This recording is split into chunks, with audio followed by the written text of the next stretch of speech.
Hey, welcome back, Hey, and welcome back, my fellow parents, for part two. How to stop yelling. If you're listening to this, you are a good parent. You are trying to grow. You are trying to change. You are trying to level up. And we are so honored to be a part of your life. You know, how to stop yelling. This is a super important topic. And Jordan, we did the best we could. We tried to make an educational, inspirational, important topic to make it lighthearted. Part one was intense. It was intense. It was thought provoking. You taught us so much. I mean, Sean, you talked about our brain's amygdala. Am I saying that right? I mean, you really got into it, dude. And we were like, wow, we brought in scientific reasons as to maybe why people are yelling and the problems, what that can cause in your marriage, in your child's life. And then we went back and kind of thought about how yelling has impacted us. And there were so many different scientific studies that you listed that kind of highlights the problems of yelling. And so if anybody's interested, you got to go back and listen to that first episode because there were some really good ones in there. And I think what the most important takeaway was you had us discover what the root of our yelling is. And we all tried to ponder that idea and think about, why do we yell in the first place? And we're trying to get to the root cause. And you really got into the ins and outs of maybe potential problems. Do we lack boundaries? Are we anxious? Is it anxiety driven? What about our self-esteem? Do we have self-worth? Maybe we don't, and we're just yelling because of that. Do you yell because your kids are on screens too much? You know, that could go back to the lack of boundaries. Maybe you have a control problem, right? And so you yell because of that. And then you really wrapped it up by going into the attachment styles that we had, right? And there are 4 types of attachment styles. You talked about feeling secure, or avoidant, or like dismissive. There's an attachment style that has to do with being anxious, or there's an attachment style that has to be disorganized, fearful, right? And so we really broke that down. And so now we're at a point where, like, okay, maybe we've kind of realized why we yell. I could probably tell you why I yell. Lack of boundaries is a big one. My kids will go beyond that, and then I'll snap real quick. But now that we kind of figured that out, I know you have a lot more topics you wanted to get into about how we can change these patterns, because ultimately that's what we want to do. Yeah, great recap, man. Yeah, today I want to invite you all to go down to the Home Depot and buy yourself a shovel. let's let's go deep. Okay. So dumb. Okay. Let's get No, our that's good. tractors. That's good. Let's get our tractors and let's dig deep. So take a breath if you're listening to this. And let me just tell you, some things in life are easy to change. They are. They are easy to change. You know, you want to change your paper towel roll. Those are pretty easy to change. You know, change it up. You want to change your dirty dishes and make them clean. You just put them in this little box, and Right. steam comes in. They're clean. Some things are medium to change, like your hairstyle. Medium. All you got to do is sit down in a chair. Right. It's scary. Someone's chopping up your hair. That's kind of mean. Now, while it might be easy to change a toilet paper or a paper towel roll, changing a toilet paper roll, I think that's medium. That's not easy. You got to push that little thing in. It messes with you. I know, man. And they break. And then there's some things that are just straight up hard to change. And so today our second tool, how do we stop yelling? It's going to be really hard, and you can do this. I want to invite you to change your mind and change your thought patterns. And this is going to be challenging. But Do you know how hard that is? Do you know how hard that is? Right? You hear it more than anybody. Like, I've grown up my entire life thinking this way. And you want me just to change my thought process? Like, that is wild. Like, someone who's gotten, brought up and had a family that yelled at them all the time, potentially grounded them all the time, spanked them all the time. They turned out just fine. And now you want them to change their patterns? Why, Sean? Why? When that worked historically, it worked. Because we're trying to stop yelling in. Like we talked about last week, it starts in our mind. Our lives in our mind. Now, there's a really famous book. It's been on the bestsellers list, I think, for over a year, maybe 2. Some people have heard of it, and some people haven't. Some people really are into this book. It's called Atomic Habits by James Clear. And what this author did was he made this really challenging topic, which is called psychology and the psychology of habits and patterns and how we live our lives. And he kind of broke it down and he gave us some tips. So in today's episode, I'm going to refer to that book about 5 times. Okay. And share some really helpful things. Like here, think of it this way. So let's talk about voting real quick. Okay. Now, I do vote, but I don't really like voting sometimes. And I kind of have a bad attitude, Jordan. Like, I sometimes, especially here in California, the vote is always swayed in one direction. So I feel like, why would I even vote? Like, who Yeah, cares? right. Does my That's vote what a even lot of people matter? say. What does one vote matter What is when the one vote? reality? Right. That's what everybody. Yeah.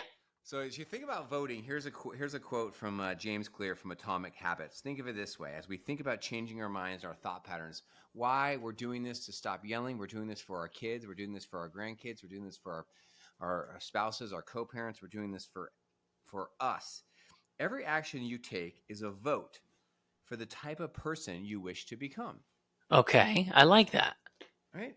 Every action you take is a vote for the type of person you wish to become. No single instance will transform your beliefs, but as the votes build up, so does the evidence of your new identity.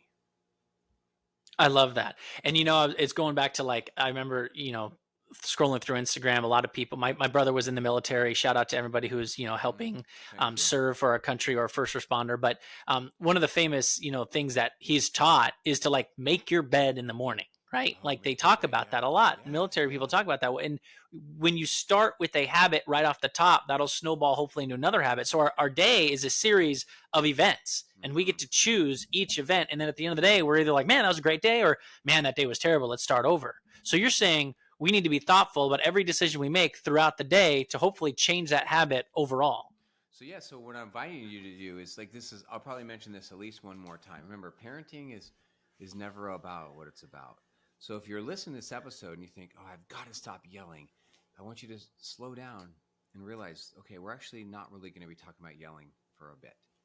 We're going to be talking about your mind, and we're going to be talking about your habits. So let me ask you, Jordan, when you think about, can someone change their mind, or, have you ever changed your mind? What comes up for you on that Yeah. question? Well, you can't treat. What is it? What is it saying? You can't teach an old dog new tricks, right? That's just me. This is the way I am. Oh, dude. Take it or leave it. You know who the man was you married when you married him 20 years ago. I'm the same one, Oh, right? I like what you just did there. That was kind of salty and really appropriate. That's like We have to adapt though, man. Like yes. I would say there are pieces of my wife that are the same when I married her all those years ago, and there are new pieces that I enjoy. And so the same thing for her to me, probably. And we're going to adapt and we're going to mold, and we have to be chameleons. So we have to constantly change. But yeah, there's a million things that I've, thought of. Tell us, how over the years of life or adulthood have you changed your mind, changed your habits, and Okay, let's when you talk about. change Let's your bring up a mind, you change your habits, you change your life. So, right. Let's talk about food for a second. Okay. When I'm a kid, I always thought wheat bread was good for me. You got to drink a glass of milk a day. Think of the pyramid, the food pyramid that we were taught in school, right? And then as you get older, we change. Maybe our tummies are a little more sensitive, okay? And when we have cheese, it doesn't agree with us anymore. And then we learn, okay, maybe I shouldn't be eating that anymore, or maybe that's not good for me. And so I have to change my eating habits. What about the idea of knowledge? Where does knowledge come from? Well, you go to school and you'll learn knowledge. Okay, well, you go to school, you learn this knowledge, you get out of school, and then you realize you know nothing. And then life throws all these curveballs at you, and you've been half your life has been in school. You go to college, you're young, then you go in the real world, and you're like, wait a second, everything in the real world is nothing like I just learned. I got to completely change my mind on what I think is going to be successful and what's not. This diploma doesn't mean anything, but I have to actually go pay rent now. So I've changed my mind on business, right? Changed my mind on food, health, exercise. You talked about voting. Some people maybe have been brought up in a house where you vote one way, and then you get older and you learn other things and you decide, wait, I'm more like this. I've got to change my political parties because this is more that suits me. And so I've had that happen to me too. I was really inspired by listening to you because you know how I just said parenting is never about what it's about? Like, even what you said right there, you know what I really think what it was about? For me as a listener, it was actually about hope. It was about hope because there's people listening to this and they feel hopeless right now. I'm never going to stop yelling. I can't stop. I can't break this pattern. And you just told some everyday stories about how you've changed. And so if you feel hopeless, stuck in a pattern, do what Jordan just did. Look back at your life right now and give yourself a pat on the back and say, look, you've changed your mind and you've changed your habits already in a lot of other areas of your life. And so Right. you can do it in this area. That's really You kind know of what I what love came out. too? I love watching like my grandparents, Mm, right? So I will observe people who are older than me and I'll just see how they are. yeah. And my grandma and grandpa never fight. They don't Oh, also they'll get in a tiff and it'll go away in 10 seconds. And that yeah. was it. And I'm realizing like as you get older, all these things that used to bother us don't bother us anymore. We're trying to get the rat race and get the best job. And then we realize what's life really about, right? What's more enjoyable? What do I want? And you can really learn a lot from the older generation. I learn a lot from my grandparents because the stuff that used to bother me, let's say in my marriage or when I was Yeah. first of my, Yeah. a father for the first time, it doesn't bother me anymore. I I have more know. patience and I've changed. Yes. Yes. Here's when I think about how I've changed my mind, changed my habits, here's two pretty personal stories that come up for me. One is I think in my mind, I used to blame my wife Danielle a lot. I used to blame her for our problems, blame her for her emotions, blame her for my emotions. I know that I used to struggle with codependency. I know she used to. It's very common in romantic relationships. I used to be like, you know what? Like, it's why? Why do you keep doing this? It's you. It's because of you. And I changed my mind. And now we still have issues. We're not like your grandparents. We fight sometimes. But you will be probably, but give it I another hope. 30 years, Thank you. I hope you. And now I changed my mind. And now some of the things that I do is that when I have that temptation to maybe blame her, I'll stop myself and I'll say, you know what? I'll talk to myself in a very positive way that is not blaming her, which is just taking responsibility. It's seeing her as a person that I love, seeing her with compassion, and I've changed my reactions and my habits based on, how I've thought about things in my mind, because that's really how all change happens, isn't it, Jordan? In our Yeah, minds first. from the inside out. Take that finger that you were pointing at her and realize you got 1, 2, 3 pointing right back at you, right? Yeah, yeah, So that's very important. You could also remember the saying, it takes two to tango. It's it not one does. sided, it's both of you. And I think, that realization Mm-hmm. can help you so much in life. Yeah, And the hard part is like, these young kids don't have that realization yet, right? So they might be pointing their finger a lot and they don't have that yet. But we as yeah, parents can yeah, teach them that. yeah, man. And, especially with someone, a lot of us dealing with social media. Okay. Think about let's say anyone listening right now, you got your Facebook page, you got your Instagram account, whatever you have. You look at, let's say, a negative comment towards you and you get frustrated. Mm-hmm. But if you can look at that negative and turn it around and say, okay, what are they really trying to say? How can I improve myself? Maybe they're mad at something, or maybe I said something that offended. There's always a nugget there to teach you something. And I Right, think that could be helpful. So if we could take that mindset with right. anything, it would help us. Now, so Jordan and I, on almost every episode, we like to give you tools for your mind. It's like I say to I'll say to you, I say to my clients in my VIP membership, good parenting is really about speaking to two people. The first person to speak to is you got to learn how to speak to yourself. Are you giving yourself good counsel? Are you talking yourself off the bridge? And then when you then are in a good spot and you've regulated your own emotions, well, then you can learn and you can speak more effectively to your kids.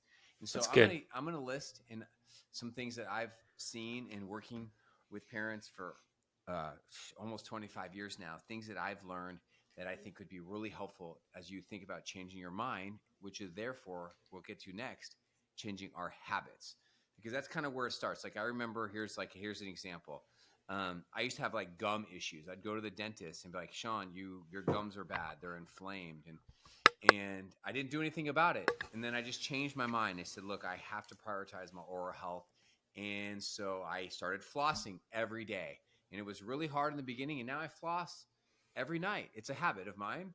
And sure, I skip like once in a while. How are your gums? And they're super healthy. And I checked in Nice, with the dude. dentist. I just went last week. They're like, yeah, your gums are looking good. You can tell you had damage. I think I used to brush really too hard. Freaking Sonic Care, though. Sonic Care. Once you go quality Once you go quality, like electric toothbrush, you don't go back. Please, Yeah. And are you still doing that left and right I action? was. Oh yeah, you Yeah. Well, switched. no, I went electric and then it broke and then I'm too cheap to get another one. And then Dennis was like, dude, you should get it back. But here's the key. It's all about the soft bristle, bro. I The always thought you needed the soft. hard bristle, but no, you No, need the soft bristle. dude, those companies screwed us all up with that I hard know. bristle. Dude, Like, that's what I did. I like me brushed my too. gums away through my 20s, man. They're gone. I know. Screw you, Crest. Okay. Oh, there goes our sponsor. You too, Colgate. Sorry, we got to get them both in there. Yeah, get them all the biggies, all the big corp or the big pharma. All right, here's a couple things. Now, if you've listened to this podcast before, some of these will be new and some of them will be old. So, Jordan, I'm going to say a couple, and then you either tell me your thoughts on them or you share a couple. What can parents say to themselves who have a habit of yelling and they want to change their mind? Here's some things. Ready? Okay. Remember, my number one job as a parent is to regulate my emotions. Okay? There you go. There's number one. Now think about That's good. Yeah, I've never told myself that. That's great. Number one job is to actually regulate your own emotions. What are you talking about, Sean? That's not my number one job. My number one job is to pay the bills. My number one job is to put food on the table, protect my kids. Now, if you talk like that, now that's cool. I respect that. I relate to it, and you like my little country voice right there. But let me ask you a question, Jordan, because I wrote this down before this show. Okay, so let's say you were a child and you had to choose between two options. All right, two extreme options. What would you choose? You ready? Yeah. Option one: you're a kid, and you're being raised by a very rich, wealthy, abusive, neglectful, single parent who does not regulate their emotions. That's option one. Okay. You're wealthy, you're rich, but you're being raised by an abusive, neglectful, single parent. Okay. Option two: you are a poor kid being raised by a mature, loving, connected parent, single parent, but you struggle with finances. Yeah, I mean, if I was answering you this and I was a child, I might just hear the word rich and be like, ooh, I'm rich. I want to be rich. As an adult, I know the smarter answer. You be poor. You want that relationship because ultimately you go farther in life with good people around you. Having a dad or a mom that is just abusive, that is so damaging. Doesn't matter how much money you have. It just tears you apart. Right. No, I agree with you. And I wrote it to kind of wrote that question in a way where it would come off as like a tough answer for some because the reality is what you're saying is like your job doesn't matter, your money doesn't matter, the house over your head doesn't matter. Of course, it matters, but what really matters is your relationship with your offspring. Yeah, because so many people listening to right now, they grew up and they were middle class or middle upper class or upper class, but their parent was horrible to them. Horrible.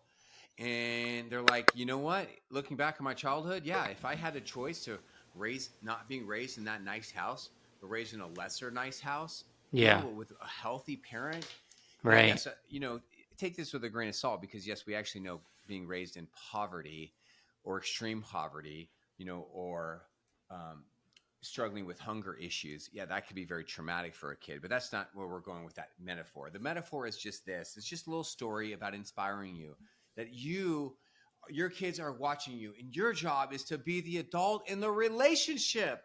So Yeah. that is something I think is really, really helpful. You ready for the next one? Okay. Yep. You've heard me say this a lot. Ready? I cannot control this child, but I can control myself. Control, I think, is a big reason why people yell. And it's a big reason why parenting sucks.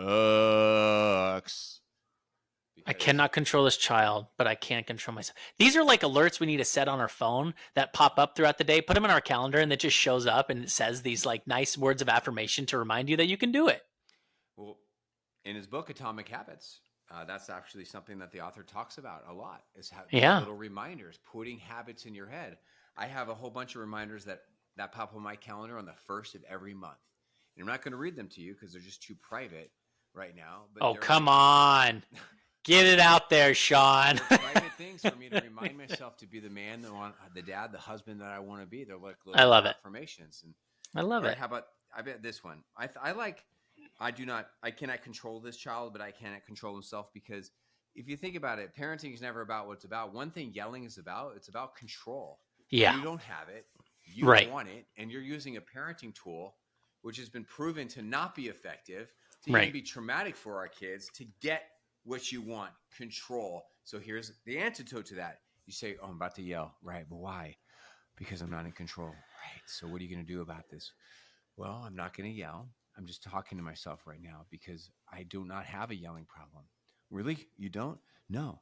I actually have a control problem. Here I am. This is a situation where I'm out of control or I don't have control, and it feels horrible. Mm-hmm. See that type of counseling, that self-talk? Yeah. We need you, like, you're like the angel on our left shoulder that tells us the good stuff, and then we've got the devil on the other shoulder telling us the bad. I always have the devil in there, man. I need that angel more often than not, man. Where are you when I need you? Dude, I have it too, man. No way, man. I have it too. Just ask my family that lives with me or my friends. I got that too. We are all in this together. Now, how about this one? All right, this one's really, really important. We did an episode I'm really proud of only a couple weeks ago. And welcome, if you're listening to this brand new episode just came out. It means it's fall 2023, and the colors are coming and the weather's changing. So welcome. So how we look at the changing seasons is important. That's why parenting is so hard, because they're constantly changing. And in the episode I was referring to is how to raise kids ages 3 through 10, and how you look at your young children really matters. How you look at your teenagers really matter, and how you look at this situation. And are you asking a 6-year-old to act like a 9-year-old? Are you asking Right. a 14-year-old to act like an 18-year-old? Is that why you're yelling? Because there's expectations in your mind that are all jacked up. Yeah. And you don't have a yelling problem. You have a freaking expectation problem. Yeah, but how? Yeah, that's a tough one. We do, because we all expect the best, right? And we want the best, and oftentimes we forget that age is a big part of that, and the reaction that we're going to get from our kids. So to fix that mindset, that's hard to do. Just be like, oh, okay, well, let me just lower my expectations. Yeah, When the right. reality is, we want to keep our Yeah, expectations right. That's high. not what we do on this show. Lower expectations, right? So yeah, this is why maybe you're right. Let's talk about, briefly how you do that. Maybe you can ask your friends, hey, like, this is what my kids are doing, or is it kind of Right. normal for a 10-year-old to be doing this? Or you can You'll join get your younger reassurance kids and with you can that. talk about that, right? Like, oh yeah, my dick does this. I'm like, oh, okay, I'm not in this alone. Right. That would help, right? Just by Would help. checking in with your friends, your family members. And even if your kid is a little delayed by a year or two on a certain issue, what are you going to do about it? Right. Are you going to yell it? Are you going Right. to yell them into maturity? Are you going to True. spank them, punishment? Right. You got to parent the child you have, not the child you want. How about this one? This one is something that I learned from my therapist. I use a lot now. When I see someone upset at me or reacting towards me or in a bad spot and I feel tempted to react back, one thing I say to myself that really works for me is, this is not about me. This is good information that I'm getting. Right. And that's what I was alluding to. When, like, someone, complains to you or is upset, it's like, okay, it's not about me. This is good information. Who knows what's going on in their life? But let's say the kid is having, a meltdown. You can kind of talk yourself through that. This is not about me. This is good information. Right. They want more ice cream right now, and I'm not giving it to them. And they're going through a hard time. Going through a hard time. And that doesn't mean I need to go through a hard time, or I'm not going to be codependent on a child. How about this one? This one, I think, when our listeners hear this one, I think some of them are going to start crying and some of them are going to start laughing. Have you ever done this? You look at your child, you're about to yell or lose your stuff, and you say, you know what? This is just a little me right now. This is a me. That's who I am. Yes. That's me. Right. You know what I mean? Yeah, but the reality is it would be your spouse saying, that's all you. That has nothing to do with my family. What is your child doing? That is all you. Yeah. Okay. Do you have one of your three who you feel like you don't need to share if you don't want to on the air, because your kids might listen to this one day, that you feel like is like a little mini me? I mean, there's been different, like, I can't think of. I remember one day my wife was sitting where you don't hear a sound. There's a problem. You go in the pantry and the kid's just dumping flour out right on the ground, just throwing it everywhere, and like, oh, just getting all messy. Is Dad gonna be mad? And you're like, are you serious? You're all boy. You're so your son. You're so your father's son. Yeah. I think my oldest daughter's got elements of, all my kids do elements of both, but I see some of the the strength in the positive way, but also the harshness and the intensity in a positive and negative way in one of my daughters particularly. From you? Mm-hmm. Mm-hmm. Now Danielle and I are both very intense when it comes Yeah. to certain things, so it's hard to decipher where she got it from. Yeah. But I know my one daughter, she's great at chilling, and she definitely got that from me because I'm Chilling always out. that work hard, play hard, right? Nice. That's good. That's awesome. I do like that when we can realize that, because then it's kind of a reminder, like, hey man, this parenting's fun. Like Yeah, that is a little bit of you in there. Like how cool is that? dude, It's that's a great it's point. it's amazing. It's You a know what? miracle. You're looking at a miracle. Dude, that is wonderful that you said that. That is beautiful and wonderful. That's a miracle you're looking at for the good Yeah. and the bad. That's a little slice of you right there. Right. Man, that's a great tip. I'm going to use that tip. The next time my kid is driving me nuts, which is probably going to be tonight, And you realize it's you. I'm going to say, I'm going to remember the words of Jordan Steele. This is a miracle. It's like a It's a Hallmark miracle. card. It's It a is little of you, miracle. man. It's a miracle, and you know what it also is? It's actually temporary. You know what my sister has come to me? My sister was really tough as a kid, and she was just so hard. And having a single parent, me being the oldest, I had to take care of a lot. And she'll come back to me now. She has 3 kids now. She'll be like, Jordan, I am so sorry. Oh My God. kids, she goes, I see me and my kids, and it must have been so hard for you. Wow, that's pretty beautiful. And I'm though. like, That's it really was cool. hard. Yeah. Yeah. It's So cool. here's another tip for those of you. Some of you, the reason why you yell is not because of how you think. The reason why you yell is because you take things personally. You feel like your kid's behavior is like an attack on you. It makes you a bad parent. It makes you a lazy parent. It makes you it's like you see your kid's behavior, and there's some type of weird codependency that's going on in your mind when you like attach your kid's behavior to your identity. You attach your kid's behavior to your worth or your value, or you attach your kid's behavior towards your success as a parent. And Right. if you are doing this, you are setting yourself and your child and your family up for failure. This is super common, man. It goes back to you saying this is not about me. This is good information. The problem is there is a lot of us in our kids, and there's a way we hold ourselves as a person, as a family. And if you hold that last name, for some people, they expect a higher outcome. And when they're not getting that, this feeling comes to us. Don't take it personally. That's hard. That can be very Super hard. Here's a tip for you if that's something you struggle with. Remember, here's a little thing you can say to yourself. Parents are teachers, and so it's your job just to be the teacher. But it's their job to learn. And some of us, we have slow learners in the house, and that doesn't make you a bad teacher. If you're going to go teach a class, whether you're teaching a science class in school or you're teaching like even a church class, and you teach a good lesson to the class, and they don't go out there and they don't all get A's. Does that make you a bad teacher? Right. Every kid learns differently. You're right. They learn differently. So what will make you a bad teacher is if you get all weird on your students and you start treating every student the same, or you start yelling at your students, or you start yelling at your bad students. Now that would make you a bad teacher. A weird teacher, right? Right. I mean, is that too much that I said bad teacher? Did I cross the line, or is that? No, there's a movie, Bad Teacher, Cameron Diaz. But no, that it's relatable. Everyone can understand. All right, here's a couple more thoughts, and then we'll move on to the next point. Okay, going back to control. Now, we all want control. Last night, I wanted to control my 7-year-old. My wife Danielle's on a business trip to San Diego, Coronado Island. Yep. Oh, sweet. Yeah, she sent me videos of our hometown there, and I wanted my daughter to go to bed, and I wanted her to stop whining. You and this dang bedtime routine, man. So tough. She started whining that she misses mommy. Yeah. And I miss mommy, but I was exhausted. Get over it.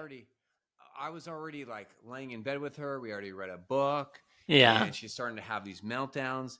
And of course, it was hard for me because it's really hard for me at nighttime sometimes. And I said some stupid stuff.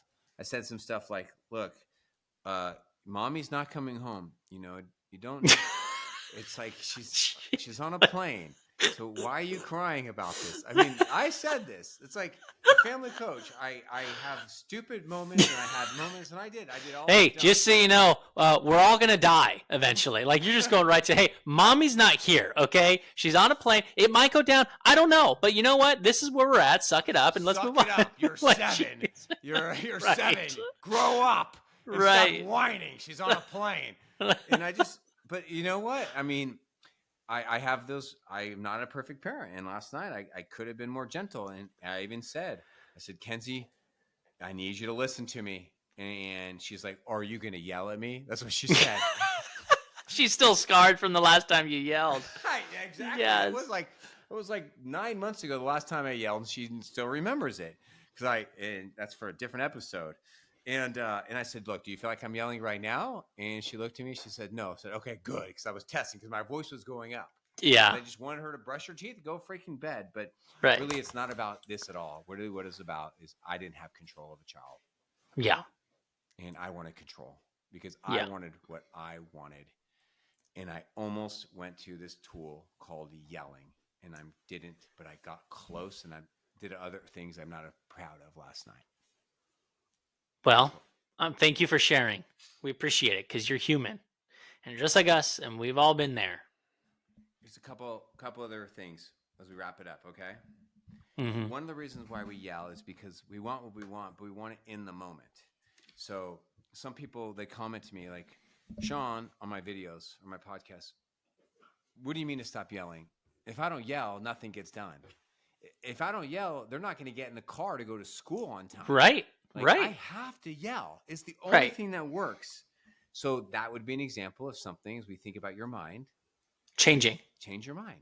Right. You And we can talk just- about tips on how to do that, right? We talk about maybe giving your children an expectation beforehand. Hey guys, just so you know, it's 3:00. By 4, we need to be in the car because we've got to be at this place on time. Yeah. Hey guys, it's 3:30. We need to be in the car by 4. So that way when it's 4 or 3:50, you're not yelling. It's like, hey guys, 3:57, let's go. Right. And you're on top of it. You know, you're Yeah. doing things in advance so they can expect that instead of there's so many last other minute. alternatives. And that was a great description of something that's not yelling. The reason why people yell is because they have this voice in their head. It's their own voice. And it convinces them, I need to yell. It's the only thing that works. Right. It's okay to yell. And if that is something that you are saying to yourself, I just want you to take a breath and pause for a moment and answer this question. Are you giving yourself good advice? Is that even true that you have to yell at your kids for them to obey you? I'll tell you right now, that's not good advice. I have an idea. This is probably a terrible idea, but you can tell me if I'm in the right direction or not. Great, dude. If we were Okay, I'm telling you right now. I don't want to yell. Let's say you're focusing on your vocal cords. You're in the library. You can't yell, but your kids are getting out of control. You're not in the library, but you're pretending you are. Can I keep an air horn nearby to get their attention? And then they stop what they're doing, and I'm like, guys, and I'm not yelling, but I'm trying to get their attention. I think that's what people are saying. I can't get their attention because they're so all over the place. I have to yell to stop them. They're saying they're so disconnected that yelling is the only tool they can use to build that connection before correction. And so I'll get to this in a few minutes on our episode, but yeah, it's like yelling is a trash parenting tool. And good news, there are better tools to build connection, to build obedience, cooperation with your kids. But it starts with you in your mind. Okay. I got a few more and then move on. Are you ready? Okay. One thing I learned from doing some research for this episode is that there are a lot of adults that have ADD and ADHD. And that one of the symptoms for adult ADD is they have more of a temptation to yell. Huh. Is that interesting? I did not realize that. Does that make sense? Attention deficit disorder, I didn't realize that would then, of course, get linked to yelling. Yeah. So again, if maybe your issue isn't yelling, maybe your issue is you need some more tools to manage your ADD as an adult. Okay. That's good. Maybe make we don't sense? realize that. Right. I think a lot of us have ADD. And I think with this new technology, with screens and swiping, and it's creating more of us that's having ADD now. Jeez. I can't even wait to watch a 1-minute video. I'm like, wait, get to the point. It's been 10 seconds. Okay, next. Exactly, dude. Exactly. Totally. Here, we talk about halt with our children. HALT. When your child is acting out, misbehaving, having a meltdown, not doing what they're supposed to be doing, before you react, talk to yourself and say, halt. Is my child hungry? H is for hungry. Oh, that's good. A, is my child angry? Is my child angry right now? And that's why they're acting this way. L is for lonely. Is my child lonely? Disconnected. T, is my child tired? And if your child is any of the H's, well, then it means they need extra compassion from you and extra wisdom from you. But this episode is not about how to get your kids to stop yelling. It's called How to Stop Yelling. So ask yourself, are you really hungry? Are you Oh, that's angry? good, Sean. Are That's you deep. lonely? That's good. Are you tired? Yeah, Right? I am. So ask me, let's pick one of those letters. I already know which one it is for me. When you're prone to yell at your kids or snap, which of those is most likely affecting you? Hungry, angry, lonely, or tired? For me, in my work schedule, it's tired, and then the next would be angry for what, let's say, I'm having a financial problem that gets me angry, and then the kids do something, and then I snap at them when the reality is they have nothing to do with it. Totally, dude. Totally. You know? Yeah, man. Yeah, for me, it's definitely tired, man. Tired. Tired. I think that's a lot of a society in America. We work so hard. We work. We're working 2 jobs, and it just, our kids take the brunt of the beating at the end of the day. It's not right. Yeah. Yep. Yeah, and now, there's all this research, I'm sure you've seen it too, about how many homes now either are single working parent homes or they are both parents work. Right? Mhm. So versus in the past, it was normally just one parent who was working. Right. And in the past, there was more, I guess, I don't know if you're allowed to call them nuclear homes anymore, or like homes where there's 2 parents that are, married. We have in the home, not divorced, right? We have less of those homes now than we ever have. And so, and also now you add in more people are having kids later. So we have older parents, right? Like, I wonder, did you get more tired as a parent now? Or were you more tired? Your kids are about 10, right? Or, Yeah. 9 years ago. What do you feel you were more tired? Well, the hard part is my schedule has changed, and I've learned how important sleep is. When you're young, you're just like, oh, I'll go to bed at 4 a.m. after partying at the bars and hanging out, and then I'll wake up at 6 and go to work. You know what I mean? Like, it's a completely different situation. But when I first had my kids, I was so tired. I was so tired. And I was frustrated all the time.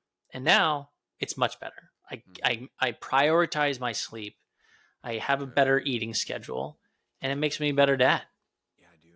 And I prioritize their sleep because I know what it does to them too.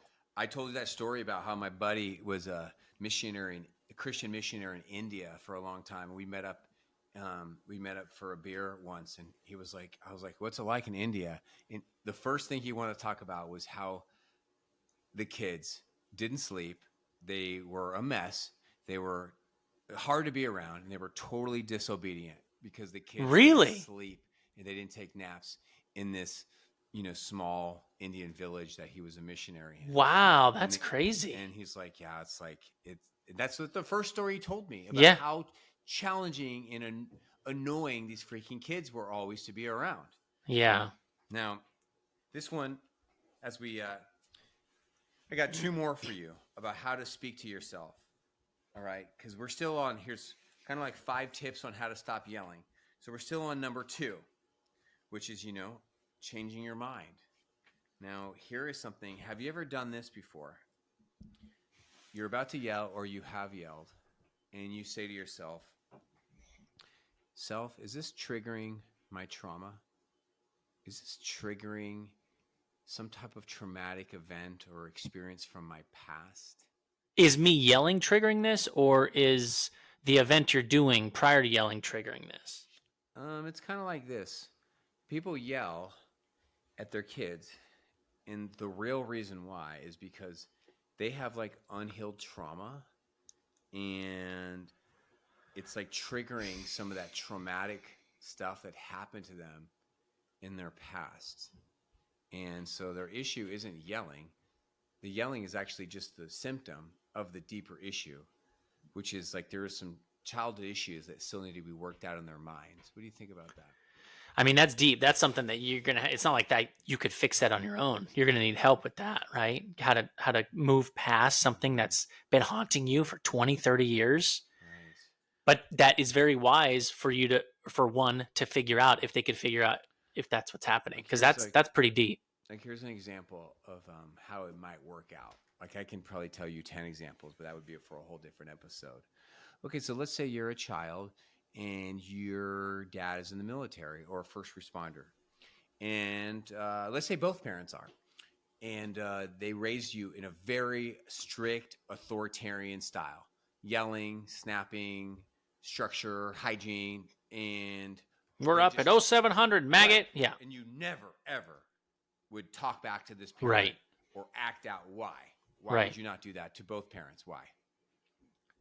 Why? Because you didn't want to get swat. You didn't want to get yelled at. You didn't want to get punished. You wanted to just be on your best behavior when you're around them. So yeah, so you realized right around middle school years, like this is the way it is. I may not like my parents, but that's just the way it is. I love them and they're raising me to be a good human and I have to obey them. That's kind of how you process it when you're in middle school or high school. In best case scenario, you would say, right? Yeah. So then now you become a parent and your kids are snapping at you, disobeying you, looking you in the face, saying, I'm not listening to you. Could you see how for some brains that would actually trigger a childhood trauma? Can you see that? Well, I think there's a lot of time in our parenting journey that takes us back to when we were that age, right? It kind of has to. It's like full circle. Like, and then that makes you think, well, what happened when I was that age? How was my parents raising me? Right. How were my parents raising me? Yeah, so in this situation, it could trigger this person being like, you know what? How dare that kid talk to me this way? I would never talk to my parents that way. I would never disrespect my parents. And that's what they say on the surface.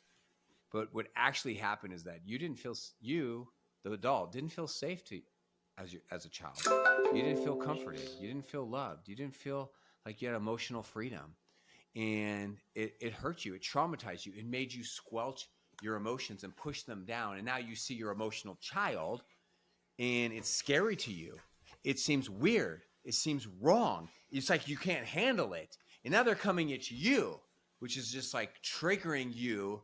And that's actually has nothing to do with the child.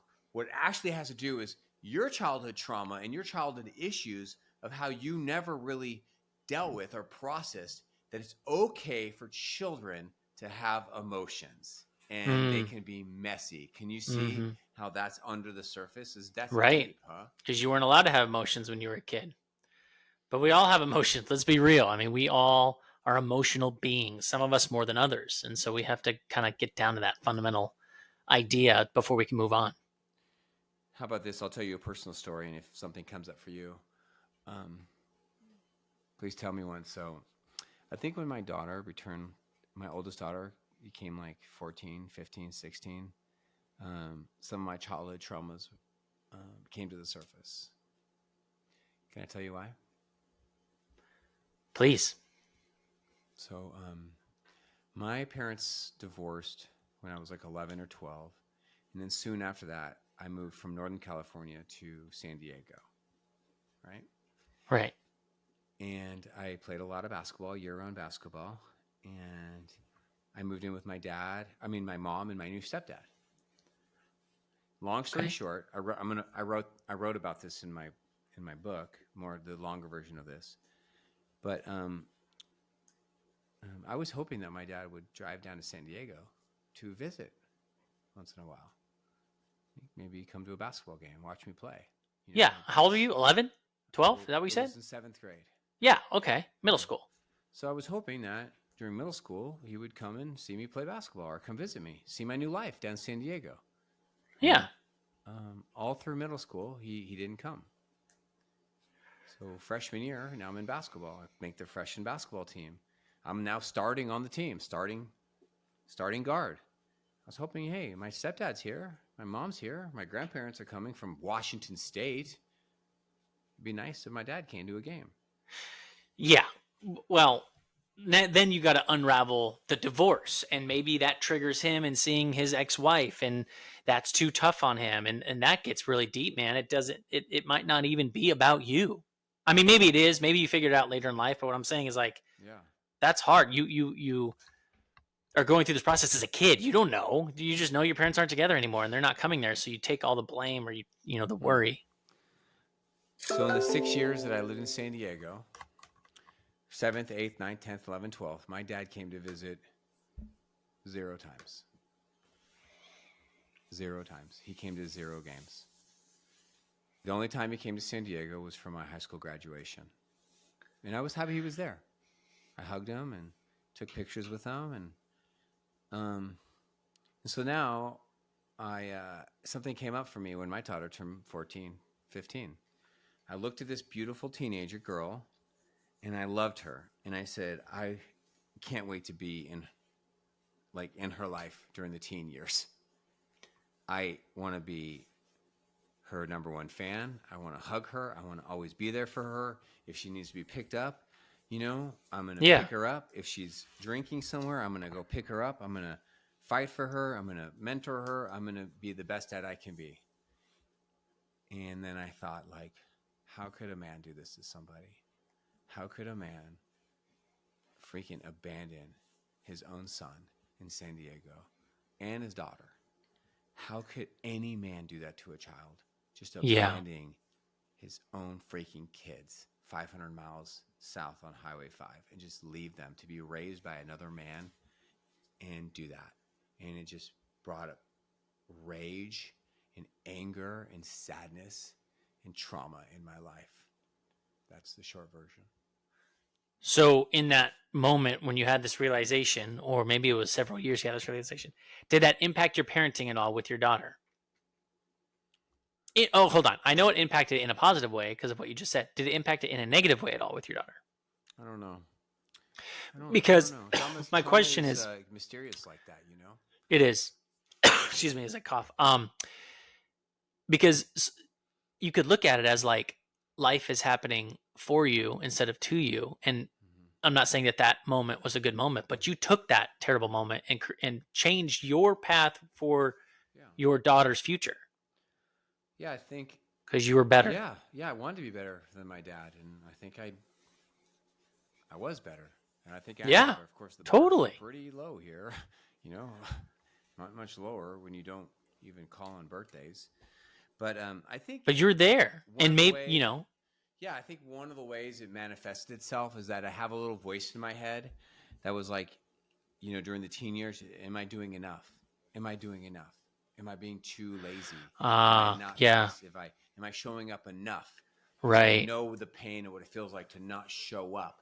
But I also think that's a very common, normal thing that every parent feels during the teen years. Am I doing enough? Am I? Yeah, but it was exacerbated by your situation for sure. Probably. It's like we talked about tenderness with traumas. So anything come up for you? Any childhood traumas that parenting, what a juicy personal question, man. It is juicy. Traumas ever came up from you either on this episode, listening to me? I think the big one that me and my wife have kind of realized, we both grew up with like broken, families in a way, like parents that were divorced or, not living together or whatever. And so like we took our vows and we're like, man, we got to be serious about this, like for better or worse, rich or poor, like we got to fight for each other to the end. Right. And so like, that's our hope is like, I know life throws curveballs at everybody, not saying anything about anyone who's gone through a divorce or anything like that. But like, if we can not have that, since we both grew up with that, that would be great. And I know that would be very healthy and helpful for our kids. Yeah, buddy. Yeah, man. Well said. Yeah, I feel the same thing. In his book, Atomic Habits, James talks about something that Jordan and I talk a lot about, which is when you talk to yourself, how you identify yourself, how you label yourself, how you speak to your own identity really matters. So here's a tip. Instead of saying to yourself, yeah, I'm a yeller. Oh, I'm Italian, I yell. Or, you know what, in my culture, I yell. This is how we do it. Instead, think of talking to yourself like this. You know what? I'm a recovering yeller. I don't Okay. know what. I'm a recovering yeller. James, write this. Your habits shape your identity, and your identity shapes your habits. So if you want to continue yelling, then here's what you do. You call yourself a yeller.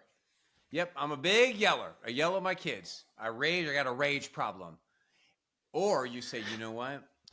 I do yell sometimes, but I'm really stopping. I'm gonna committed to be a recovering yeller. I'm changing my ways. So how we talk about ourselves really matters, man. You can even, if you want to, you can put a big word on it. You can call it manifestation, or you can be calling like speaking it into reality. Isn't there? Nice. You know what I mean? Like some of those Yeah. fancy terms that we use nowadays. Right. Do you think I that's think that's weird? I great. I think think we that's need to healthy. start. We need to open up uh, a Sean Donohue shop, and we can sell T-shirts. I'm a recovering yeller. Boom. Well, mine Bumper would say stickers. I'm a recovering. Mine would say I'm a recovering avoider. That's what mine would say. Avoider. Whatever it needs to say, man. That's good. All right, man. Hey, we made it to number 3. So number 3, 4, and 5, we're gonna go by them really quicker. Are you ready for number 3? Yeah, Number just real 3. quick. Yep. Just real quick. Number 2 was change your mind, your thought pattern. You taught us about all of that. Yeah, we spent And a lot of time on that. yep. I'm trying to go back. What was number 1 again? I Okay, forget. number 1 was discover the root of your yelling. Yes. Discover Okay. the root of your yelling. Figuring Now you got out the why. root. You got the root. Now Yep. you got to change it. Now we got to change the in your root. mind. Right. So now it's like, okay, we got the root. It's like we're going up the tree, right? Okay, we got Yes. the root. We studied the root. Now Okay. we went down to the root, and we're dealing with the root. We're changing the roots. We're grafting. We're doing some gardening. Nice. And now it's time to make a commitment. Make a commitment. Okay. This one's really interesting. Listen to this. I got something really cool on this. Make a commitment. Make yourself accountable. Just decide right now, I am no longer yelling. I'm going to make a commitment to myself, Good. my spouse, and check it out, to your kids. One of my mentors in parenting is her name is Dr. Laura Markham. And I just watched a video about yelling. And this is exactly what she said too. She said, you've got to make a choice. You've heard of the word celibacy, which is not having sex. She said, I want you to have a yellabacy. Ooh. Yellabacy. Draw a line in the sand. This is what James writes in Atomic Habits. Listen to this. Ultimately, it's your commitment to the process that will determine your progress. Your commitment. If you're having trouble changing your habits, the problem isn't you. The problem is your system. Let me explain that in a second. He later says this. Okay, so actually, let's just talk about that. Does that make sense? Like, if you want to change your habit, you want to change your mind, you want to change your habit, you need a system in place. What do you think about that? So my thought when you said this is, should I be maybe sharing that with my kids? Like, listen, guys, I am not going to yell at you. I don't want to yell at you. I love you. I want you to just take what I'm saying and listen to me. Make a commitment to put it out there. I'm making a commitment not to yell at you, but you guys are making it real tough on me right now. So I need you to go to bed and brush your teeth and stop asking about your dang mom being on the plane. Yes. Okay, all right. That's actually another tip. By making a commitment, you're sharing it, but that's another tip. You're in. Oh, okay. Commitment. You're asking for your family's help. Oh, okay. Got it. No, you did it right there. That was really, really good. Here's something really interesting. Okay, so you've heard of these. We've all done these things, and I want you to tell me some things that you, like, where you were focused on a goal, Jordan, and for you to get there, you had to like make a system in your mind to get there. Here, I'll go first, and then you go. Okay. So for me, when social media first came out, I really was not doing well. I was in my early 20s, and the type of scrolling was so addictive for me. Oh, I hated it. Yep.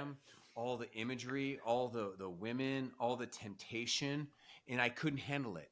It was too much. It became a habit of mine to look and spend too much time on the gram. So what did I do? I deleted it. I deleted all my apps. And I said to my wife, you know what? I'm in my late 20s, I think, maybe even early 30s. And I said, I just do not have the maturity right now to be on social media. That's wise. Because I was committed, and so I created a system in my place, in my house, and and I brought my friends in. I told my friends I was doing it. And so tell me about some things that you had to do. What we're talking about here is what they talk about in Atomic Habits, which is called a commitment device. And I'm going to go deeper into that in a second. So create a commitment, create a system, and create a commitment device that works for you. Yeah. Tell me what you've done in the past. Well, one of mine was we had just had the twins. My wife didn't want to go back to work, right? She just wanted to be with the kids. So we needed to figure out how to make up some income because we couldn't afford just my piddly little salary at that time. So I had to make a commitment of, hey, I want to get into real estate. So I started reading these books about like buying properties and renting them out and trying to find different ways of income on the side. So I made that commitment. I want to do it. Then I had to put it into action, and I found ways to buy my first property, right? And then I just continued to make that action on repeat. Okay, now my goal is buying a property each and every year, right? And now I have this long. So now I have a process in place as I'm older. Like this is norm. This is what I do. But now I have to make sure financially I'm ready to do that, and then just keep going for my long-term plan. And ultimately, my wife hasn't really had to go back to work because we've been able to make it work, and she's been able to be a stay-at-home mom, and it's great. Love it, man. So you created a system of discipline. It's almost like, you've probably taken I have never taken the Dave Ramsey course, but I know friends and family have. Yeah, I took it. Yeah, and one of the things he even teaches, you took it so you would know. Doesn't he teach some people about how you just don't baby steps, credit cards or debit? You just put cash in envelopes. Right. You have a system because one of his tools. Yep. That's his first. One of his first tools. Right. That there's several different baby steps, but one is to get out of credit card debt, right, and then it's to build up $1,000 in savings. Oh, yeah. But the one way to get out of credit card debt is you got to cut them up, and you can't use them. And the only way to keep track, because some of us are in a digital world and we lose track of things, is to literally take out cash. You have $300 for the week. This is all you have. You've got nothing else. And you have to start a habit that way and don't rely on swiping. That's exactly what they talk about in Atomic Habits regarding credit cards. Cutting up your credit cards would be another description of a commitment device. Here's something interesting I found. There was this filmmaker named Alice Wu, and she was very committed to getting her screenplay done, which was called The Half of It. And so here's what she did. She created a commitment device where she wrote a $1,000 check every week to an organization she did not like or support. It was a blank check. You with me? Okay. Yes. And she gave this check to a friend, and she asked this friend to mail it in if she did not complete her screenplay in 5 weeks. Oh, wow. So she would, okay. $5,000 worth of checks to organizations she did not like. To give her the motivation to get it done. Right. So like we could probably do a whole episode of fun things that we've done or other people have done for these commitment devices, right? Right.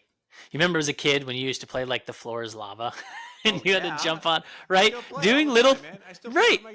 Like little things like that could really work. Like you're crossing a river, like, oh, the water's lava. I got to make sure to jump on each stone to make sure to get to the other side. But you can do that, something silly like that with anything you want. Like you're saying, this is good. I think this is why AA and NA are such popular support systems. They work. They work. Every week, 60 meetings in 60 days. Some of you, this is what you need to do. You need to remove the alcohol from your house. Remove the junk food from your house. You need to start using your phone to create daily reminders, daily tips, daily affirmations. Some of you need to take your best friend out for coffee and say, I need your help. Can you please meet with me once a week and ask me, how did you do with parenting this week? Did you yell? Some of you, will you please keep me accountable? It's like you need to really be committed and create a system. And if you fail at these systems, at your temptations or your habits, well, then your system should be in place to motivate you to keep you going, right. You know what we need to bring back? We need to bring back all of the 90s TV shows, all the sitcoms, all the good 90s shows, right? Family Matters. I just stumbled upon an app, I think it's Peacock or Paramount Plus. They've got all the 90s shows, Snick, Are You Afraid of the Dark, all that good stuff. Anyway, So watching Golden Girls recently, man. Golden Girls, is that before your time? It's so good. Yes, it is, but it's good. But one of the shows I grew up on was Doug. Do you remember Doug? He had a dog too, right? Doug. The cartoon. I don't know. Probably. Was he I don't remember that. But there's Patty Mayonnaise. It was the girl he liked. You had Skeeter, which was his best friend. Okay. Right? So what Doug would do, he was famous for in the show, is he would journal every day. Dear Journal. I think we need to bring that back for those of you who don't do it. Let's write notes down. Let's give ourselves notes on the day of how we did in whatever category we want, but in this case, as for parenting. So I'm going to give you step 4 and 5 really briefly, and they should not come as a surprise to you. And if the reason, and if you ask yourself, why did Sean spend more time on tips 4 and 5? It's because we have a whole bunch of episodes on 4 and 5. Number 4 tip on how to stop yelling. You've got to excel at certain things. And one of the things to excel at is you got to excel at self-care. You've got to excel at timeouts. This might mean changing your schedule. Wait. Your own timeouts, not for your kids. Yeah, taking timeouts in the heat of the moment.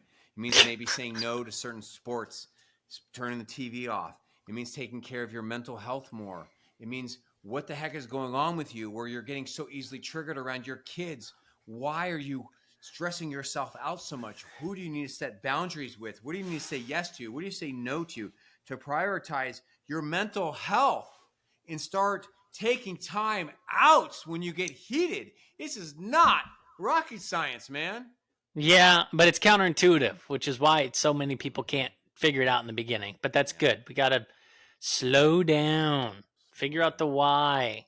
Now we got to start to, excel on these tips. Self-care, timeouts. Let me take a second. Let me break down the thoughts in my mind. Good. I've talked about like yelling is like a fruit tree, and the fruit would be yelling, and that'd be like a bad fruit. And we've talked about, going to the root of the issue, the roots of the tree. Timeouts are almost like the branches of the tree.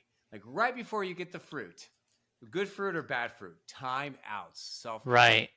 The reality is, though, fertilizer. Yeah. If Adam never ate the fruit, we wouldn't be having any yelling. Yeah, that's funny. I mean, golly. Adam and Eve, it's all tied in. Fruit. Okay, it's all tied in. And here's the number 5. Here, if you are a parent and all you've been thinking about during this podcast, part 2, is what else am I supposed to do, Sean? If I take time out, it doesn't work. If I try to share my feelings, it doesn't work. The only thing that works for yelling, if that is your parent, here is action step number 5. You have got to upgrade your parenting toolbox. You need more tools. Yelling is a trash tool. We all yell sometimes. It's okay. Don't beat yourself up, as we talked about earlier. It doesn't traumatize your kid, having a parent who yells sometimes. But you've got to get tools to reach your kids' hearts, and so they can really see your heart and hear your heart. Because when you have a good heart connection with your kids, well, then here's good news. You don't need to yell. You need tools, right, Jordan? Yeah. We need a toolbox that actually opens up that we can go into and access these tools. They're there. You taught us them, but now we really have to do the work, right? The tools will just sit there and do nothing. The hammer's not going to bust through that drywall unless you pick it up and start chiseling away. So you got to grab that tool and get to work. So if you need more tools, I want to invite you to join me in my VIP membership. It comes with a lot of FaceTime with me, a lot of support with me. I'll give you my private cell phone number, and I'd love to support you and give you the tools you need. Here's a quote by L.R. Nost, who's got a lot of famous parenting quotes out there. I don't know who L.R. Nost is, but I like this quote. Yelling silences your message. Let me start from the top. Yelling silences your message. Speak quietly so your children can hear your words instead of just your voice. That's right. That's deep. Jordan, I'm thankful that I have kids who and a wife who accept me for who I am, and they don't need to be perfect, and they love me with all my flaws and my bad moments, and I feel accepted by them, and I feel seen by them, and I'm thankful for them. How about you? Tell us something you're thankful for attitude of gratitude as we wrap up our show. I'm thankful for trees, brother. I love me a good tree. I love me a good tree analogy. You used it today perfectly, getting down to the root of the problem and excelling upwards. Let's be honest, we all climbed trees as a kid, right? We tried to get to the highest point of it, but to get there, we needed to make sure the tree wasn't going to fall over and that it had strong roots. I'm glad that we've got these things to provide shade, to give us oxygen, and to teach us good analogies and how to get good tools to be the best parents we can be. Thanks, brother. How do we stop yelling? Step 1, discover the root of your yelling. Number 2 is you've got to change your mind and your thought patterns. Number 3, you've got to become excellent at self-care, timeouts. Number 4, actually, switch 4 was make a commitment to stop yelling and make yourself accountable. And number 5, you've got to upgrade your parenting toolbox. Much love to you all. So good.